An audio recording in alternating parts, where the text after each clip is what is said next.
Hi, I'm Ghost with Knight, aka Jaeger. This isn't the normal upbeat kind of intro because I just recorded this entire episode.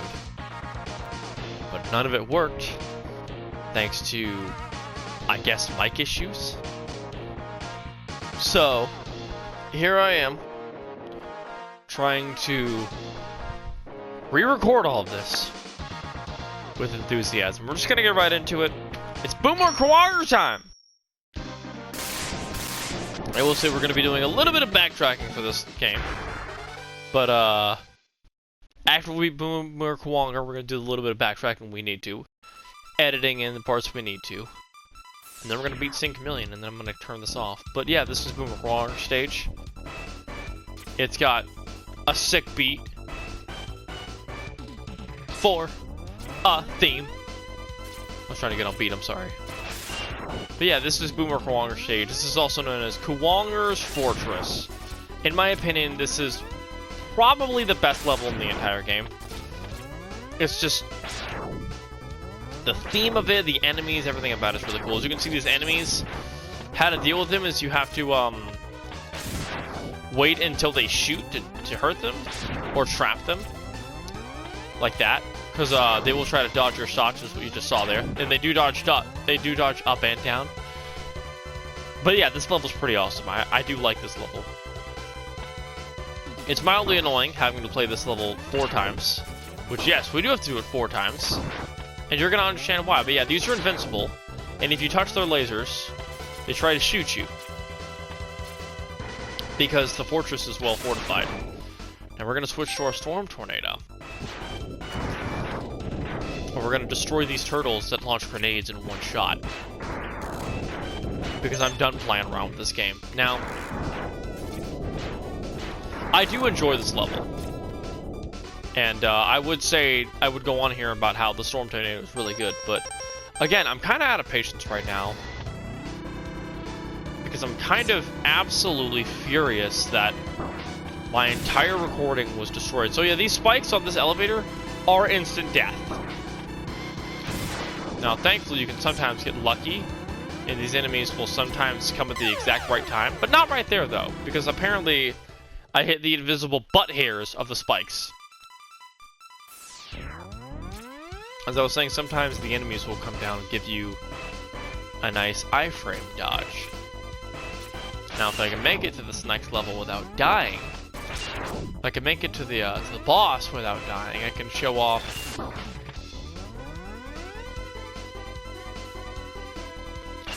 Joe?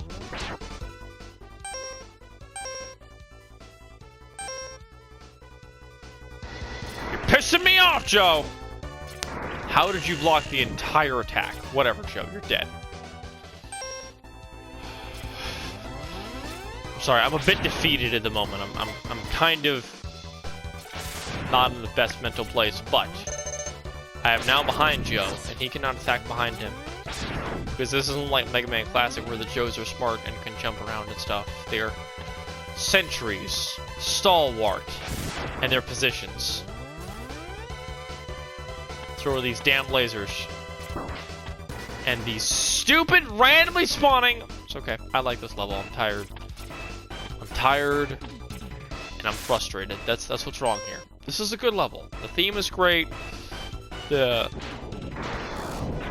progress, the progression through it all feels really nice. This is my favorite level in the game.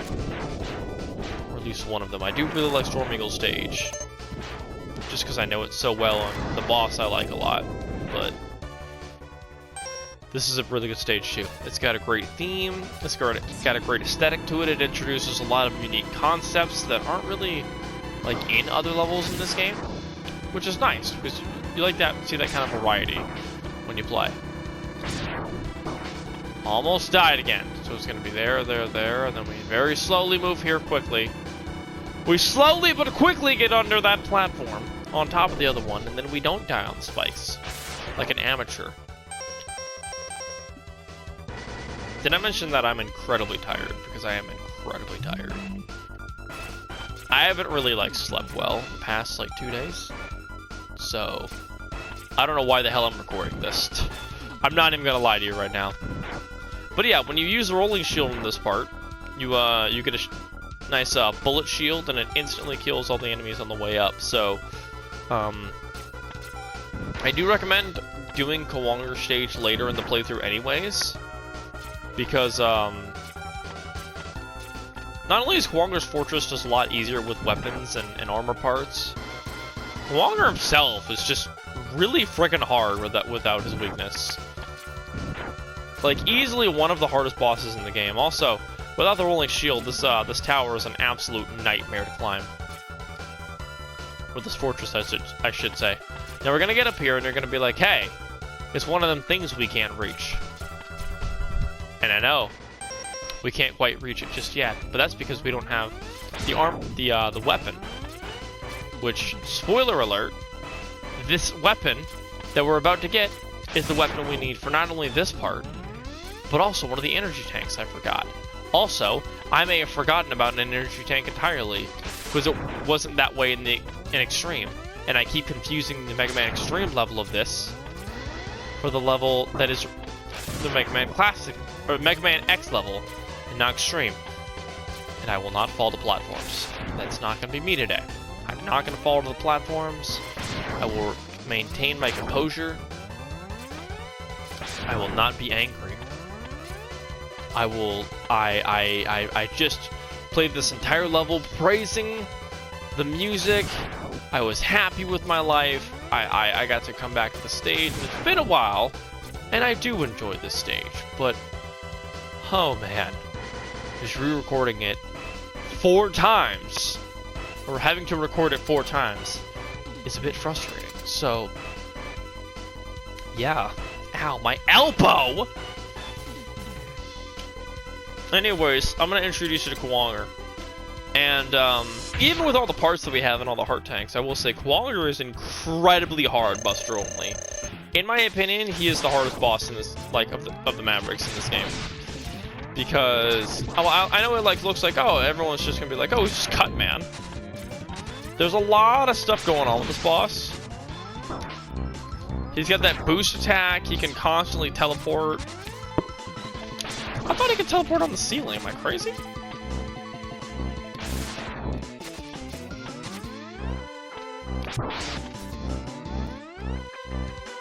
But you can see he likes to teleport a lot. And that does make it kind of hard to fight him sometimes. I think it's because I'm not on the ground. Yeah, I'm going to try to beat him Buster only here. Oh! I'm close. No! Hang on! I can beat him. Woo!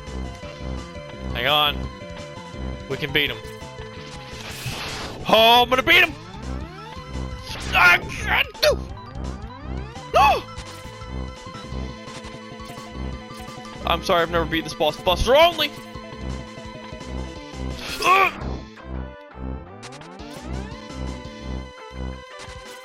Sorry, this is really tense right now.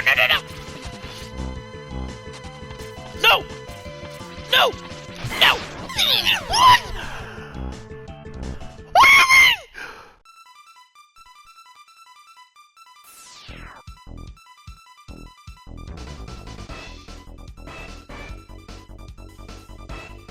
How did he survive?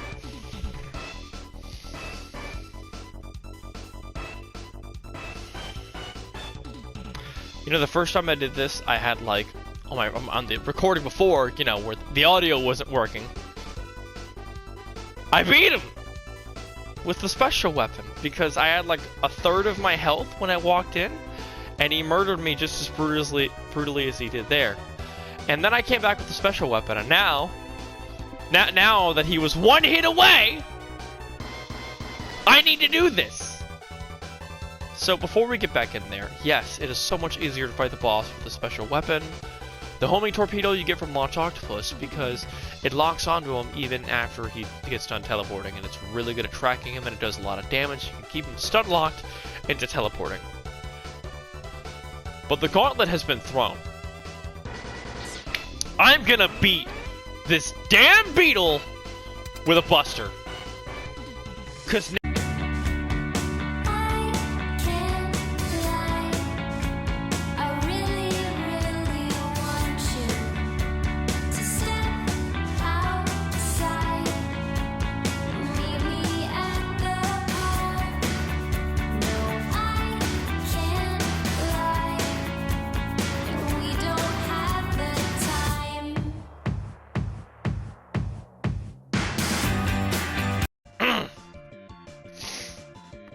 I've got people calling me during my recordings.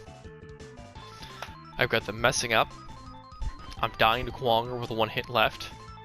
Where was I? Oh yeah! Giving Kuwanger a free hit off of me. See, as you can see, Kuwanger's like big. The thing that makes Kuwanger so hard is his boosting and his teleporting. It's honestly the biggest part of Kuwanger, but if you can maintain distance with him, which is really hard because he can make up distance very easily via his teleporting and his back boosters. I swear he can teleport up to the top of the wall! His teleporting is what makes him so hard. But much like with Chill Penguin, a good strategy that I find is just hugging the corner. And then beating! And then beating this stupid beetle with a buster only! Get out of my neighborhood! Be gone! Give me your weapon! I deserve it!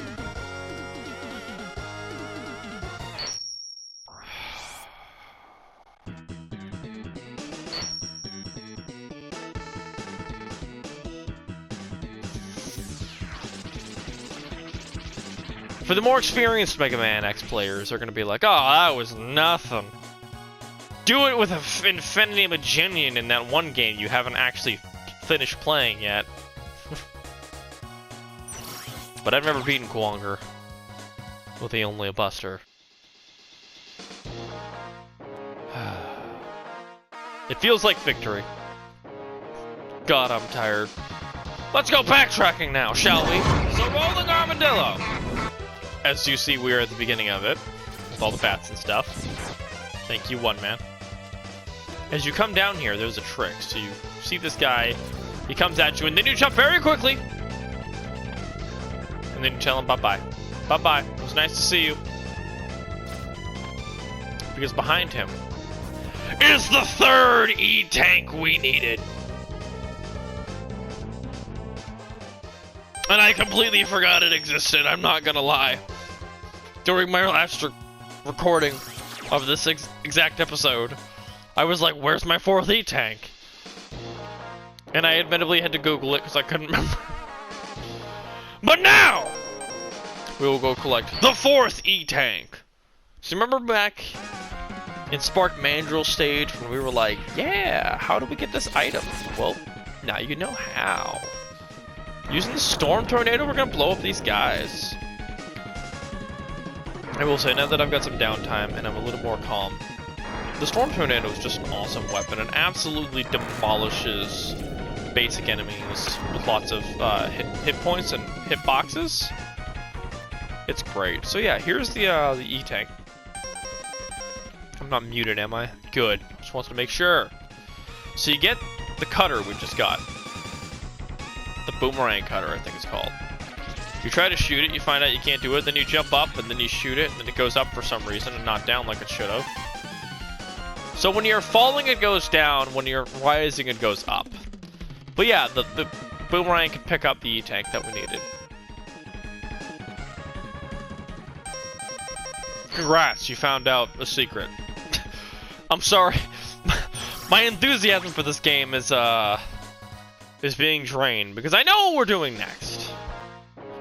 And I don't want to do it. So now that we've done that, I'll be back after we get to Kuwanger's heart container.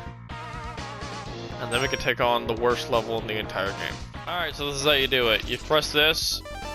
From that distance, it shoots up, it grabs your thing. Congratulations, you have 7 of the 8 heart tanks. Now, I would farm to get sub-tanks for this next level, because I hate it. But I'm too tired to farm. I have lost my patience. We're just gonna go into this awful level that no one likes. With the worst boss in the entire game. Stink Chameleon. Now, I tend to fight Stink Chameleon dead last, because I hate this boss. I hate this level. I hate everything about it. My patterns with this game are always kind of weird, because, like, Storm Eagle I can do first, I can do Flame Mammoth first. I can't do a lot of the other levels first, but I always save this one for last after my first playthrough. So, fun fact, we're gonna do a little bit of lore in the Ghost with Knife universe. This was the first level I took on in Mega Man X. Now I know, since I have like upgrades and stuff, it doesn't look that hard. You're like, okay, it's not that bad. The problem is, when you have no level, when you have no upgrades, you don't have the dash jump you get from the leg upgrade, you don't have the charge shots. This level's a nightmare. Mostly because of the thing that we're about to do. Now, first of all, we're gonna commit suicide real quick.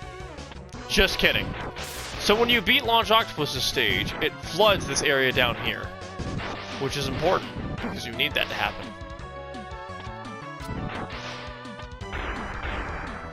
And now, we can get the last heart tank, because now that this is flooded, normally you can't use the buoyancy here, but with the dash jump and the flood, we can achieve the last heart tank. So, yeah, that's the last environmental effect in the entire game, so say goodbye. They were fun while they lasted. Unique concepts ahead of their time. And now, we're gonna do a concept I hate. This mini-boss. Now don't get me wrong, this mini-boss isn't like super complicated. He just has an absurd amount of health. And you have to be very specific where you hit him. You have to hit him on top of his torso. Otherwise, it just kind of dings off him. So he's got the jump and he's got that claw. If he grabs you with it, he throws you into the wall. And if he grabs the wall with it close enough, he pulls himself into it. So what you want to do with this boss is you want to keep him from grabbing the wall like that and pulling himself into it. This boss is all about positioning, mostly. And just understanding how his arm works. It can only go a certain distance, but I don't remember the distance. Now, thankfully,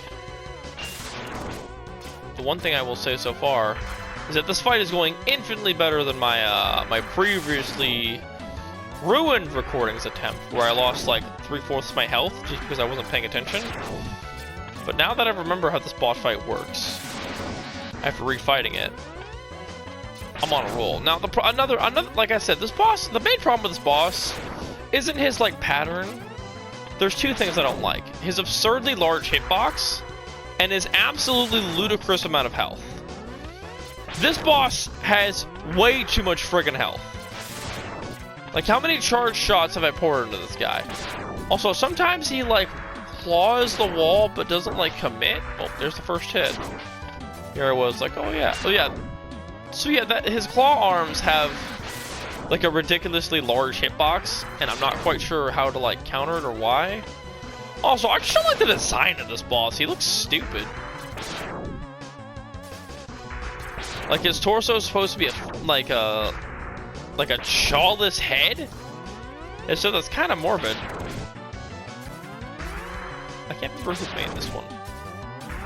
So yeah, fun fact about this series, all the robots in this series, if I haven't said it already, are called Reploids. I don't know if I said this in the first episode, but they're basically like living robots, and the entire idea of Reploids was created because of the one here, X, because he was found and they examined his technology, and he was made by, you know, this guy right here, Dr. Light. This capsule contains a new type of body armor. It will reduce damage to your systems by 50%. Now I know, like, compared to like breaking blocks with your feet and dashing and like smashing stuff with your head and supercharging weapons, it's not that interesting. But this is actually the best armor piece in the entire game. This makes almost every single boss that is not the final boss so much more manageable. Even like the final boss is more manageable. Like, yes, a damage reduction is kind of boring, but it's good. You need it. Trust me. I beat this game, okay? Trust my opinion. I'm an expert. So yeah, the robots we've seen here, at least the ones that are standing, they're Reploids. And they're like kind of like living beings. Oh yeah, by the way, if you don't clear out that guy or like Launch Octopus's like water level, I don't remember what the condition is, rocks are falling in this area.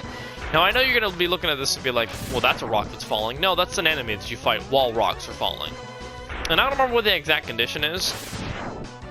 All I know is that rocks fall and I hate it, and it's random. And things that fall in random patterns aren't fun.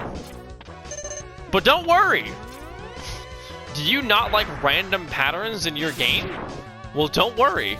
There's an entire boss we're about to fight that may or may not have an attack that has a random pattern. I'm sorry, there's like hair in my ear or something and it's like scratching it. So I know what you're thinking. Okay, this is a pretty long level. Yeah. There's a lot going on in it. That was good. Oh, look, there's more level. So you're like, okay, we're getting through this. We beat a mini-boss. We beat a little cave area. That was fun. After this woodpecker part, with this random shield Joe that doesn't belong in here at all, this should be the end. Now we're going to fight the boss, right? There can't be any more level, right? Wrong! You're wrong. Now, as much as I like the riot armor, I hate this level and how long it is. One of the biggest problems of this stage is how long it is. It is unbearable. We might have right armor die here from my inability to effectively maneuver this. But yeah, as you can see here, there's mud that your right armor sinks in. And eventually it can't jump out, and it gets stuck. So you can't be in the mud too long. Thankfully, it doesn't sink that much. And your right armor still takes a crap load of damage compared to theirs. But you can't get your right armor stuck, and it's annoying. But anyways, we're finally at the boss. After 7 centuries of gameplay. Now, we've done everything we have. Well, let's do the checklist. We have all 4 sub-tanks. We have all of the heart tanks. This is it. This is the last thing we need to do before we fight ye old Sigmar. Are you ready? I'm not, because I don't remember how to fight this boss. I'm kidding. Yes, I do. I'm tired. Don't mind me. I'm just tired, and I'm frustrated. But here we go. The worst boss in the entire game. And I will be beating him with his weakness.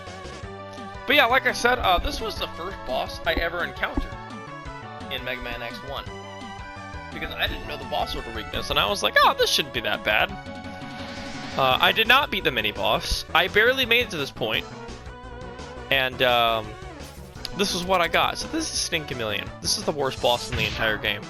Those spikes up there, they are thankfully not an instant death like I thought on my no longer existing recording, but they do damage. And oh look, he's got this spike rain. I know what you're thinking, oh, that's a pretty easy pattern to remember. Yeah, that time, but it's got a random pattern. As you can see here! Yay! Bosses with random attack patterns. Now, thankfully, we have the body armor.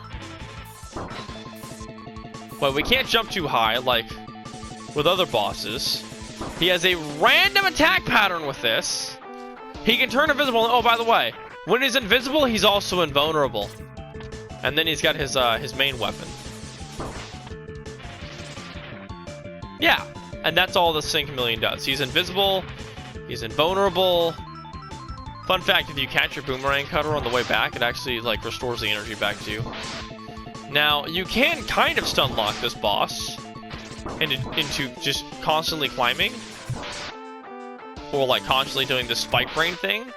But remember, that's a random attack pattern. So if you're trying to do a no damage run, you might not want to do this. I don't know, because I've never done a no damage run for this game. Thankfully, it does do an absolute metric ton of damage to him. And once you have the body armor, you don't take that much damage from his attacks. Without it, with no hard containers, this boss is a nightmare. But with it, with all the weapons, it's kind of a cakewalk, so Have no fear! Sting Chameleon is dead, and we get the Chameleon Sting, which is somehow, like, Storm Eagle's weakness? I don't know. As you saw, it doesn't take much to beat Eagle, so... The Eagle has landed. Anyways. Zero's back! Finally, we found Sigma's fortress! Let's go in and put an end to this war against humanity! Even though that's not what it said, that's what we went with, because that's what I was going to say, but I stuttered because I read that I was wrong. Anyways, the Sigma Fortress! The end of the game! No more stones left to turn over. There's nothing left to do except fight Sigma in the last castle. Now, I will say, since we're here, I'm going to hold off on the Sigma Castle, because I want to beat Megaman Classic first, because I've never beaten it. And I'd much rather do the new accomplishment than the old accomplishment. Anyways, that's all for this one, folks. Thanks for tuning in. And, you know, dealing with my slow descent into madness. But we made it through. And there's nothing else we have to do that's really that frustrating. I mean, the final boss is kind of yikes, but until we get there, we don't really have to go through that much. There's some things that are kind of yeesh. There's nothing that crazy. So thanks for tuning in. I'll see you guys next time.